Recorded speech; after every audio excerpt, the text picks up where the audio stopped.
Good morning दोस्तों, जय हिंद, जय श्री काल। आज की टॉपिक में पढ़ेंगे वॉइस।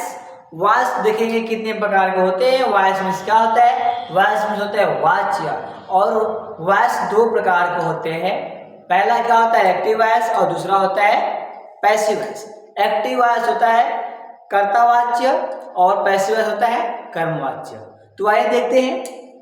जो हमारा एक्टिव वॉइस है, एक कह रहा है कि वह वाक्य जिसमें क्रिया द्वारा कर्ता को प्रधानता दी जाती है, अर्थात जिस वाक्य में कर्ता प्रधान होता है उसे एक्टिव वॉइस कहते हैं। एक कर्ता प्रधान होता है कि मतलब क्या होता है बता दे। यानी कि कोई काम कर रहा है, उसमें कोई व्यक्ति उसकी भूमिका उसमें देखी जा रही है, वही उसका प्रधान होता है, वही कर्ता होता है। ठीक है, उसी को प्रधानता दी जाती है कि फलाना ने आदमी काम किया है।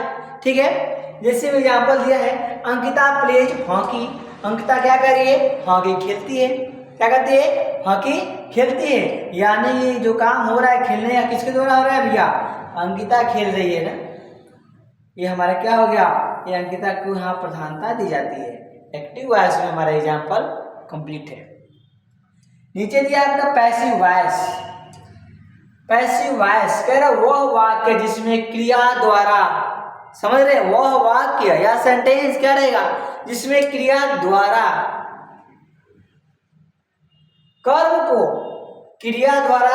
को प्रधानता दी जाती है, या जिस वाक्य में कर्म प्रधान होता है उसे पैसिव वॉइस कहते हैं। यानी कोई ऐसा सेंटेंस रहेगा जिसमें क्या कर्म को ही प्रधानता दी जाएगा, यानी जो काम किया रहेगा उसको लोग क्या करेंगे? मेन फोकस देंगे।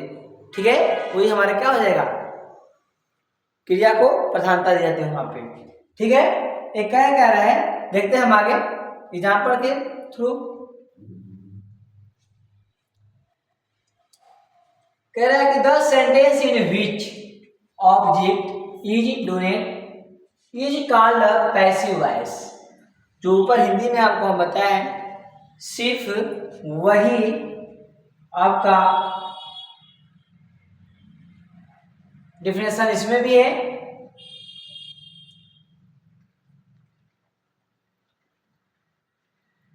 अब देखिए एग्जाम्पल है, कह रहा है कि hockey is played by Ankita. यहाँ पैसिव वॉइस है, ये पैसिव वॉइस का एग्जाम्पल है। और यहाँ पे कह रहा है हॉकी इज प्लेड, यानी कि क्या हॉकी खेली जाती है बाय अंकिता, अंकिता के द्वारा।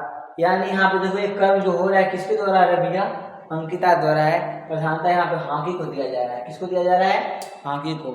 यानी जो कर्म प्रधान रहेगा उसको हम क्या बोलते हैं? उसको पैसिव वॉइस बोलते हैं। ठीक,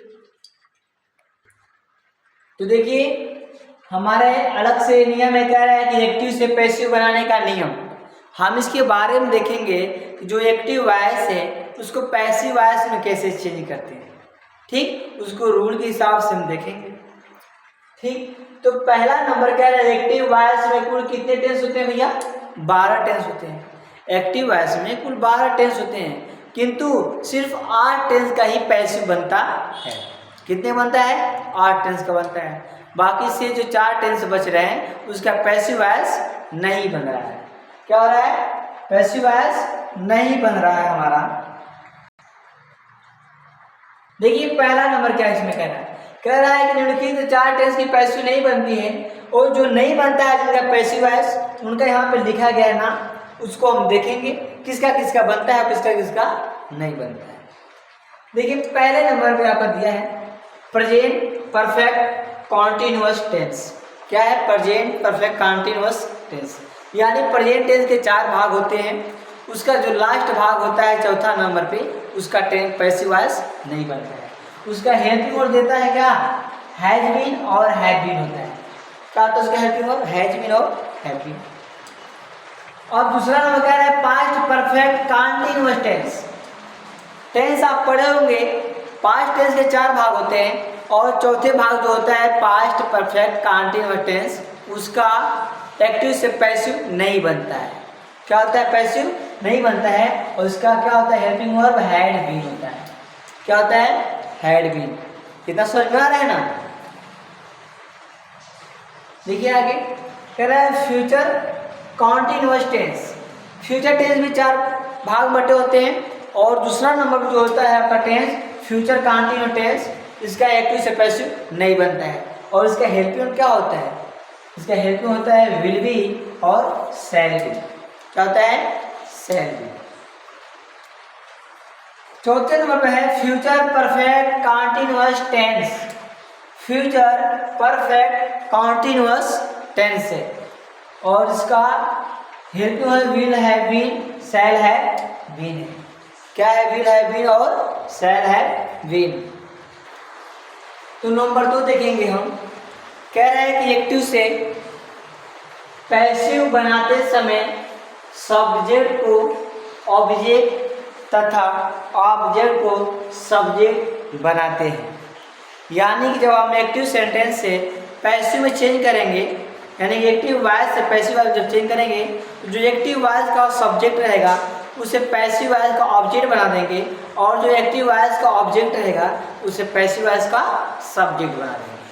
ठीक है, वही कह रहे हैं यहाँ पे कि निम्नलिखित सब्जेक्ट को इस प्रकार ऑब्जेक्ट में बदलते हैं। ठीक है, इधर जो आपको दिया है सब्जेक्टिव केस है, उधर क्या दिया आपका ऑब्जेक्टिव केस है। अगर एक्टिव वॉइस में आपको दे देगा वी, क्या दे देगा आपका वी दे देगा, तो जब हम पैसिव में चेंज करेंगे इसका ऑब्जेक्टिव किसका हो जाएगा, अस हो जाएगा। फिर कह रहा है यू है, यू का यू ही रहेगा, चेंज नहीं होता है और ये अपने आप में हमेशा प्लूरल भी होता है। समझ में आ रहा है। फिर कह रहा है ही क्या है आपका थर्ड पर्सन है। ये क्या है, सब्जेक्ट एक्टिव वॉइस में रहेगा तो जब पैसिव बनाए तो इसका हम ऑब्जेक्टिव किसका लिख देंगे, हिम लिख देंगे। उसी प्रकार सब्जेक्ट का आपका सी आ जाएगा, इसका ऑब्जेक्ट हर हो जाएगा और दे हो जाएगा सब्जेक्ट, इसका क्या हो जाएगा, देम हो जाएगा ऑब्जेक्ट। इतना समझ में आ रहा होगा। आप लोग पढ़े भी होंगे पीछे क्लास में, नाउन प्रोनाउन, प्रोनाउन में आया होगा, आपको बताया गया होगा जहाँ भी पढ़े होंगे आप। ठीक है, कह रहा है कि ईट का है आपका सब्जेक्ट में आ जाएगा, यानी एक्टिव वॉइस में आपको इसका ऑब्जेक्टिव किसका ईट ही हो जाएगा और एक्टिव वॉइस में नेम आ जाएगा तो नेम का नेम ही रहेगा, इसका ऑब्जेक्टिव किसका होगा भैया, नाम है किसी का ऑब्जेक्टिव के। सब देखें कहीं ऐसा होता है, नहीं होता है। यानी कि क्या कह रहा है, नाम का सिर्फ नाम ही होगा। ठीक है, देखिए अब सब्जेक्ट अगर एक्टिव वॉइस में आपका आई आ जाए तो उसका ऑब्जेक्टिव किसका हो जाएगा, मी हो जाएगा। तो ऐसे आप लोग जहां भी एक्टिव वॉइस में सब सब्जेक्टिव केस दिखाई देंगे, इस प्रकार हम उसको ऑब्जेक्टिव केस में चेंज कर देंगे। ठीक है, अब कह रहा है नंबर 3 कि नए सब्जेक्ट के अनुसार सहायक क्रिया लिखते हैं। यानी कि जब हम एक्टिव वॉइस से पैसिव वॉइस बदलते हैं तो पैसिव वॉइस का सब्जेक्ट नया हो जाता है, इसके अनुसार हम क्या लगाएंगे, हेल्पिंग और लगाएंगे। यानी कि सब्जेक्ट सिंगुलर है तो उसके अनुसार लगेगा और प्लूरल है तो उसके अनुसार हेल्पिंग और लगेगा। ठीक है, फिर क्या है नंबर 4 है कि नए ऑब्जेक्ट से पहले बाई लगाते हैं। अब जो हमारा ऑब्जेक्ट आएगा नया उसके पहले हम बाई रख देंगे, ऐसा हमारा रूल में आता है। फिर रूल नंबर 5 कह रहा है पैसिव वॉइस में हमेशा क्रिया का थर्ड फॉर्म लगाते हैं। आपको हमेशा बताया जाता है कि एक्टिव से जब पैसिव बनाते हैं तो उसमें मेन वर्ब का थर्ड फॉर्म का यूज हमेशा करते हैं। ठीक है,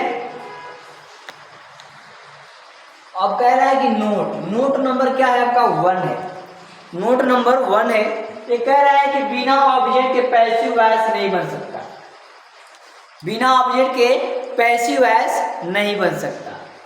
ठीक है, इसलिए पैसिव वॉइस बनाने के लिए वाक्य में ऑब्जेक्ट का होना जरूरी है। अब बताओ बिना ऑब्जेक्ट और बिना सब्जेक्ट का पैसिव वॉइस बन पाएगा, कभी नहीं बन, इम्पॉसिबल। इसलिए ऑब्जेक्ट और सब्जेक्ट दोनों का होना क्या है, जरूरी है। ठीक है, कह रहे हैं नंबर 2 है इसमें, नोट नंबर 2 वाक्य की क्रिया में क्या और किससे लगाकर प्रश्न करने पर ऑब्जेक्ट का पता चलता है। अगर सेंटेंस में वर्ब दिया है उसमें हम क्या और किससे लगाकर जब प्रश्न करेंगे ना तो हमें ऑब्जेक्ट का पता चल जाएगा। ठीक, अब नोट नंबर 3 है, कह रहे क्या लगाने से, यानी कि जो हम क्या लगा प्रश्न करेंगे ना, क्या लगाने से जो ऑब्जेक्ट जो उत्तर प्राप्त होता है वह डायरेक्ट ऑब्जेक्ट होता है। यानी क्या है, जब हम प्रश्न करेंगे जो हमको उत्तर प्राप्त होगा उससे हम क्या बोलेंगे, डायरेक्ट ऑब्जेक्ट बोलेंगे।